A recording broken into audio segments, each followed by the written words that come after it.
राजपूतों की मौन प्रहरी रही है अरावली पर्वतमाला, अब चर्चा में है। दरअसल सुप्रीम कोर्ट ने केंद्र सरकार के उस प्रस्ताव को माना है जिसमें कहा गया है कि वे पर्वतमाला जो 100 मीटर से ऊपर हैं उन्हें ही अरावली पर्वत का हिस्सा माना जाएगा। पर्वतमाला के आसपास बस शहरों के लोग इसे पर्यावरण के लिहाज से खतरनाक मान रहे हैं। हालांकि केंद्रीय पर्यावरण मंत्री भूपेंद्र यादव ने साफ किया है कि अरावली में माइनिंग पर सख्ती बरकरार है। 90% से ज़्यादा क्षेत्र अब पूरी तरह से संरक्षित है। भारत के इतिहास से पहले से अरावली पर्वतमाला का स्वर्णिम इतिहास रहा है। मध्यकालीन इतिहास इस बात की गवाही देता है कि अरावली के दुर्गम पहाड़ों ने महाराणा प्रताप जैसे योद्धाओं को मुगलों के खिलाफ छापामार युद्ध के लिए कैसे सुरक्षित स्थान दिया।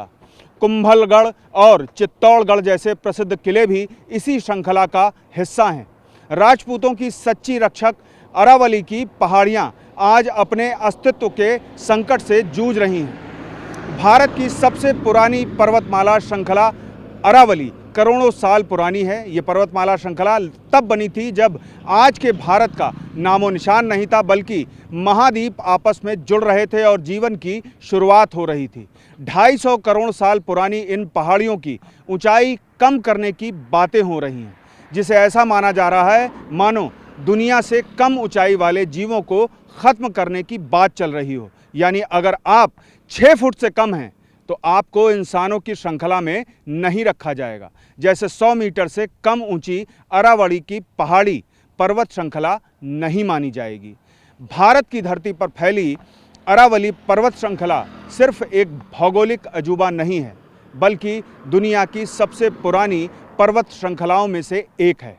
राजस्थान, हरियाणा, गुजरात और दिल्ली तक फैली ये श्रृंखला करीब 670 किलोमीटर लंबी है और इसका इतिहास पृथ्वी के बहुत पुराने समय से जुड़ा है, जिस पर संकट की आशंका के चलते आवाज़ें उठने लगी हैं।